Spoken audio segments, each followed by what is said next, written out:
It's that time of year. Let there be havoc.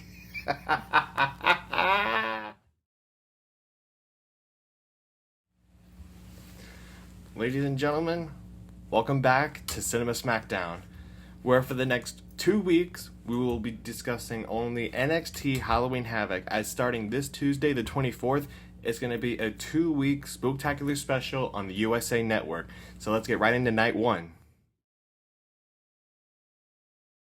It's going to be a wild first night for NXT Halloween Havoc, as Shotzi and Scarlett will be in town to host Halloween Havoc. We got a few stipulated matches, plus multiple championships are on the line. Last Tuesday on NXT, we had the first ever Bada Bang, Bada Boom Battle Royal, where the winning team of the Battle Royal will go to face the D'Angelo family this Tuesday on night one for the NXT Tag Team Championships. Now, this was a unique, one-of-a-kind match. If you didn't catch me explaining it in last week's episode, basically it's a 10-team Battle Royal. It starts like a traditional Battle Royal with all the teams in the ring. If one member of the team is eliminated, the whole team is gone. However, the last two teams in the ring will compete in a standard tag match, with the winning team facing the D'Angelo family at Halloween Havoc. Chase University was able to win the NXT Bada Bang Bada Boom Battle Royal. So they will be the number one contenders for the NXT Tag Team Championships against the D'Angelo family this Tuesday at Halloween Havoc. Chase U has had multiple opportunities throughout the year, and they've also been putting on great matches. They are definitely worthy contenders, but in my opinion, yes, I was happy when the D'Angelo family won the belts at the Great American Bash, but they haven't really been fighting champions. Their only title defense thus far was back in September at No Mercy. And then they had a pool party to kick off Heatwave. For me, I want to see fighting champions. And I believe Chase University has the ability to be fighting champions. So, I'm sorry, no disrespect to the D'Angelo family, but I'm going to have to go with Chase University to win the NXT Tag Team Championships. At Halloween Havoc, we have a Devil's Playground match between Kiana James and Roxanne Perez. We've seen Roxanne Perez go to the extreme in past occasions, having won a Weapons Wild match against Cora Jade at last year's Halloween Havoc, which I was at myself, and then at the Great American Bash this past summer, beating Blair Davenport in a street fight. She does it yet again this Tuesday against Kiana James. Now, how we got here, a few weeks ago, there was a triple threat match where the winner would become the number one contender to face Becky Lynch at night one of Halloween Havoc. It was Indy Hartwell versus Roxanne Perez versus Lyra Valkyria. Lyra won that triple threat, but Kiana isn't been too happy that Roxanne Perez keeps getting handed these opportunities, which I completely agree with. I'm not a big fan of seeing Roxanne in the title picture at the moment, but that's just me. Now, Kiana James got herself involved in the triple threat match, pulling Roxanne out of the ring, allowing Lyra to take advantage and win that triple threat. Now, this has been brewing back and forth between both Roxanne and Kiana James, where last week, Roxanne Perez spun the wheel and made the deal. The wheel spun and it landed on Devil's Playground, which basically is just a Falls Count Anywhere match. No rules, no countouts, no disqualifications. The only way to win is by pinfall or submission, anywhere. That's Devil's Playground. There's one more match that made the deal by spinning the wheel.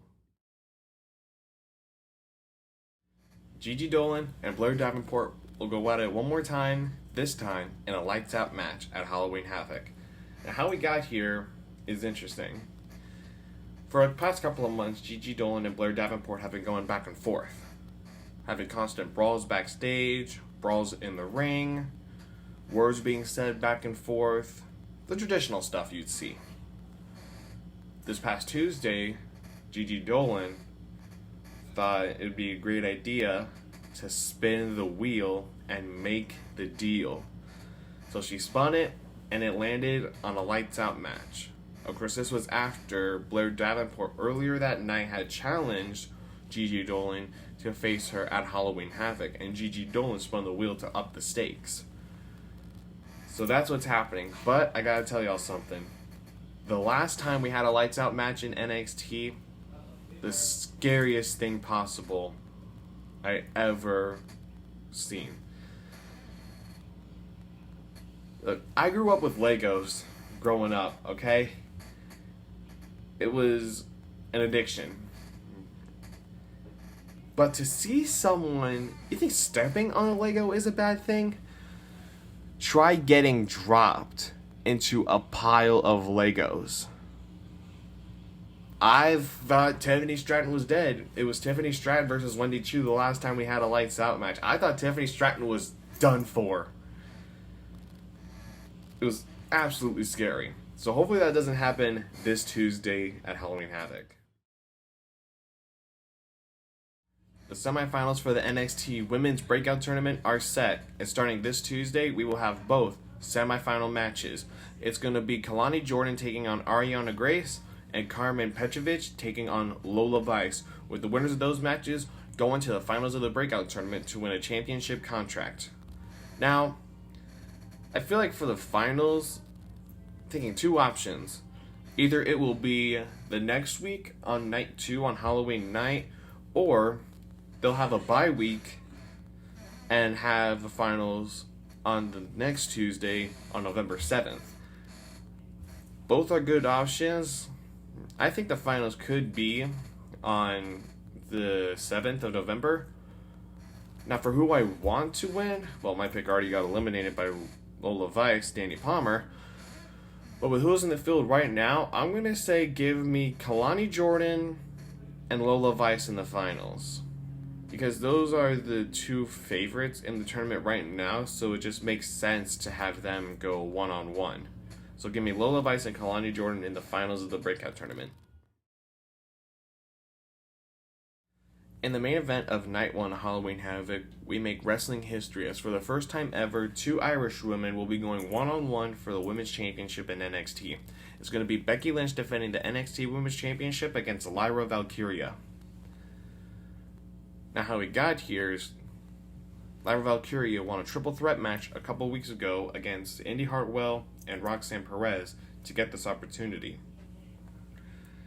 This past Tuesday, however, things started to pick up between the two. After Lyra beat Tegan Nox in the ring, she went on to say, and I'll just keep it short, basically saying that while the opportunity for Lyra to become the first Irish-born NXT Women's Champion was taken from her, Lyra will be the one to take the NXT Women's Championship from Becky Lynch.